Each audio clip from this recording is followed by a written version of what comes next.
Hey everyone, Mr. Happy here. In a new setup, probably change at some point. My camera is temporary. I haven't really done all the settings. I don't have all the programs. I'm set up enough to stream and record, but not really to do much else right now. But yeah, here we are, back recording, feeling at least a decent bit better from how I have been in recent weeks. For those who haven't been keeping up with health update stuff, I made a post over it on YouTube and on socials, so be sure to check that out. But that's all we're here to talk about. Here to catch up on the things that I haven't been able to make videos on, and one of which was the update to the 7.2 special site. It has some new screenshots and some new information regarding Occult Crescent, regarding the 7.25 stuff in general, the Magi, Occult Crescent, and I guess Manderville. That's right. Yeah, I honestly, I keep forgetting that that's one of the bits that's coming. So I haven't really had the time to take a look. I think I've seen a couple of the screenshots on socials, and that is about it. But we do want to take a look at that real quick. So Occult Crescent, the South Horn, which I assume will mean that the North Horn will be where we are off to next, after the next one.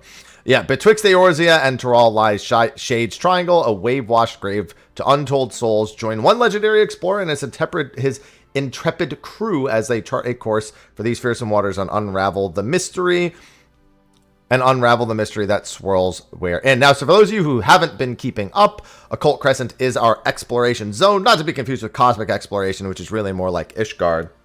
This is a Eureka/Bozia equivalent. They went over a lot of details for it in the previous letter from the producer live, which was, I don't know, like 7 weeks ago at this point. Actually, longer. I think it would have been more like 10 weeks ago at this point. 10 and a half. And so there's a lot of questions people have if they weren't paying attention to that live letter, and I'll see if there's any screenshots here that are really relevant to go over. So this screenshot was already here, as was this one from the previous update, as was this. So these are all the ones that already existed. This is inside the Fork Tower. Man, one video idea I wanted to do that because of my sickness and my move, I wasn't really able to get around to prior to the Occult Crescent releasing, and I don't think I'll get to it before it released on Tuesday, is the mechanics of Fork Tower.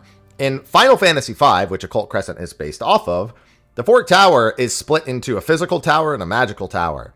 And on one of them, you basically, cannot use magic commands at all. And the other one, you can't really physically attack, or if you do, you're heavily punished for it, is what I should say.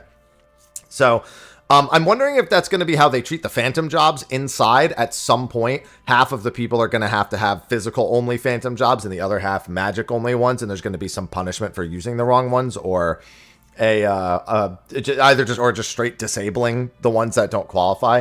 That's what I would expect. And I also expect we will see Omniscient and the Minotaur, a couple of bosses that were in there as well. We know there's like a Demon Wall-esque thing.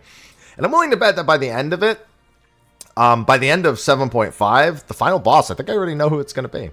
Now, speaking of Final Fantasy V inspirations, we have a Mind Flayer here, very Final Fantasy V-esque. Now, there's a lot of information to pull from this. For one, Cannoneer, I think I'm covering them, so let me move myself over. But you can see just above me, the Cannoneer just has a cannon out and is just aiming a cannon at the Mind Flayer. Now, a lot of these armor sets we already know. We see the Time Mage armor set, the Berserker armor set on the tanks. We also see the Cannoneer set over here as well. You can see the fancy hat. We could see a bunch of the different armor sets that are present. There isn't really too much to pull other than that. I think if you look in the back, now you see a samurai animation. You see, I'm pretty sure that's a regular Astro signal on the right. But the big cannon on the left, given Cannoneer is one of the phantom jobs, is just kind of hilarious to see. You can also see a few imp mobs floating around. And again, that mix of architectures. I mean, the War of the Magi stuff is obviously going to be very, very present here. And that's exciting because I feel like while we do know a decent amount about the War of the Magi, it's one of those things we can always learn more about. It's still kind of a little shrouded in mystery. So I'm really glad to see that. Oh, God. What are their names again? Oh, man. I was actually making a joke about these three not long ago. I always have a hard time remembering their names. But, yeah, this boss is actually both in Final Fantasy V and 6, I believe. Triton, Phobos, and Nereid. Yeah, this is another classic one. Kind of, it's really funny to me to see them in the big form, because I'm so used to seeing them in sprite form. So seeing them like this, just, I don't know, it's just really funny to me. I see a unicorn on the right. That's a unicorn. So, you know, there's that. Unicorn would be not Beastmaster, I don't think. Not Phantom Beastmaster. That's Phantom Ranger. So I did a whole video on the Phantom jobs, and I said I didn't think this ability would be one. Basically, maybe it's its own dedicated ability. Where basically they have the ability to call a random creature, and the rarest creature is the unicorn. So interesting seeing the unicorn. I wonder if it still calls a random creature. You can see them doing the whistle animation on the right, kind of they're doing a whistle animation and to call it out. So I wonder if it'll still be random or if it'll be like call unicorn, call this, because I don't think we got a good look at that Phantom job list set. But yeah, I don't think there's any other actions we can see to. There might be, if I look really carefully, something that doesn't innately belong. But the unicorn, much like the Cannoneer in the previous one, the unicorn is the big standout bit here on top of Triton, Phobos, and Nereid. We do get these. Now, we have already seen this menu. It was in Japanese entirely when we saw it during the Letter from the Producer Live. We have a much better idea of what everything's called here, because we were basically translating it, and this is what we landed with: Sloga, Comet, Mage Masher, Dispel, Quick. And you can see the different Phantom action levels, the different job levels, how many levels they need. You have the silver pieces and the gold pieces and the sanguine ciphers, the chain. All of this stuff is handled within the menus. So that'll help a little bit with inventory, but we do also know some other really important details that some of you may have forgotten in some capacity. One, we were told that on top of Phantom Freelancer, we'll pretty quickly get 3 more Phantom jobs. I think it was Warrior, Monk, and Time Mage would be the first 3 that we would get. And then the other ones will unlock as we gradually progress. I think there's a total of 12 in addition to Freelancer is what they said initially. So, but there's a lot to already see here. Sloga, Comet, and Mage Masher, even without really knowing much about how the skills work, because we can't actually see the highlight over the skill. Occult Dispel is very interesting. So Dispel is one of those things you fully expect to be needed quite frequently. So having dedicated time mages for Dispel for especially Fort Tower, absolutely to be expected. Mage Masher, one could assume, reduces magic damage dealt by an opponent. If not outright silences them, it could be that it's one of those skills where an enemy like chain spell casts things and you need to keep them silenced with Mage Masher. But it seems, based on just looking at the icon itself, that it probably reduces either magic damage or healing of some kind. Then Comet and Sloga. I mean, Sloga I expect to be useful for a lot of things. Comet, probably just a damage option if you don't need anything else. Quick is also interesting. So in Final Fantasy V, what Quick does is it effectively lets you go again immediately. Now, obviously, we're not playing a turn-based game. So, well, I say it lets you go again immediately. It's more like it lets you go twice in a row immediately after having just gone, if I recall. So it basically makes it your turn just until you pick those next 2 options. Here, I would assume it's reducing the cooldown of someone you cast it on of their Phantom skills. I would assume that it very much, it either like gives them a buff that causes the next Phantom skill they use to not go on cooldown, or it greatly reduces the cooldown of Phantom skills on anyone that receives the quick effect.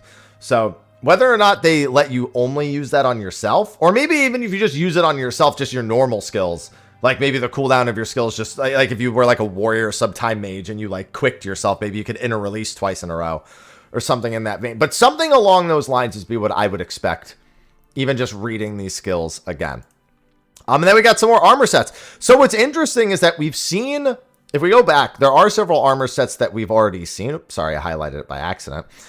You can see the Berserker on the tank. You can see the Time Mage on a few different ones. You can see, what's it called? The Cannoneer. And you can see one other one that I'm forgetting. Actually, no, is that the bar? That is the Ferris set over there. But we actually have a handful of sets that were already visible. And then we're also getting sets themed after the Final Fantasy V characters. On the left, we have Bartz, who you will very commonly hear referred to as Butts because of one of the original translations where he's actually called Butts in English. But yeah, that's Bart's, basically the main protagonist of 5, especially if you're familiar with Dissidia. You have Lena, who is, one of the other 3 leads as well, right alongside Galuf and Bart right from the beginning. You're pretty much those 3. And then you have Ferris, who is, again, one of the 3 main. Basically, we have outfits for the 3 characters that don't really have direct references or counterparts in 14. The other 2 are Galuf and Kryl. Those are interchangeably, I should say, without spoiling too much. Interchangeably, the 4th party member of Final Fantasy V would be Galuf or Kryl. So it makes sense that their outfits aren't the ones represented here. It'd be a little strange.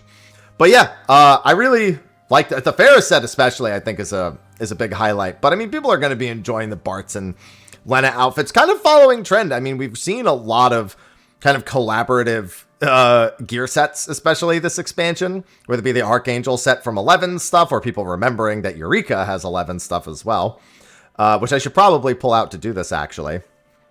And then, having Final Fantasy IX related. It's a very collaborative expansion. Even if the Final Fantasy IX sets look like the Temu versions, these look pretty good. But yeah, that's it for the Occult Crescent screenshots, I believe. That's the last one of the list. Yes, so then I still have to look at... Oh yeah, and then their weapon enhancement quest stuff. Yeah. Hello, Geralt. Harried by circumstances, financial and otherwise. Always. That was there before, though. And then the Mammal Jaw. I mean, there's really not much to say about the Mammal Jaw set. We just get to look at the few screenshots. The Rite of Succession set Mammoth on a new path. One without the sacrifice of blessed siblings. Now in the depths of Yaktel, a new enterprise takes its first steps towards creating a place that any Mammal Jaw would be proud to call their home. Now we just get a few screenshots showcasing. Yay! Look at that. Oh, that's gonna be the mount. I don't know why I didn't think about that. We didn't see the Mammal Jaw mount or an equivalent of them in the live letter, I don't think. Or maybe we did see that. It's been like 10 weeks since the live letter. I'm only kind of remembering small bits and pieces of it. But the mount. I'm assuming that's the mount. I mean, yeah, look, you can even just see the burbs just hanging out. If there's that many burbs hanging out, then that's the mount. Is that somebody on the burb in the back right there? Almost looks like there's someone on the burb in the back. But yeah, good burb. This has delete it meme vibes written all over it. Delete it! Delete it! Yeah, we gotta keep that handy. Whenever somebody posts something you don't like, 100% keep this handy for delete it. Yeah, because that's the only new screenshot here. These 2 were already here. This one's new. And then the description was already here too. Nashu Maraka has followed the trail of the missing Inspector Hildebrand to the neon-lit metropolis of Solution 9, enlisting the aid of Detective Hardboiled, the man to eerily familiar appearance and resilience. The search for everyone's favorite agent of inquiry continues. Yep, that's so funny. That is very funny. Yeah, and then in case you weren't sure exactly what was brand new, then they just have it listed here. The little green dots mean brand new. So yeah, that was the only new image there. All right, and that covers all the new stuff from the patch 7.2 special site. It's fun to be back recording again. I gotta make sure to get... There's actually some other things I want to record as well, but probably not going to be getting to that immediately as we speak. But either way, that's going to be a wrap for this video here in my new locale. So be sure to like and subscribe and stay tuned with Occult Crescent around the corner. I'm sure I'll be doing all sorts of content for that. May not be getting to quite World Prog Fork Tower, just because I haven't really been even focused on finding a group that's doing it day 1 or day 2 or whenever we actually get the jobs level. But I'll be getting content out on all of that. Thoughts, first clears, you know. If you've been around, you know. All right. But anyway, thanks for watching. I'll see all of you in the next one. Until then, take care.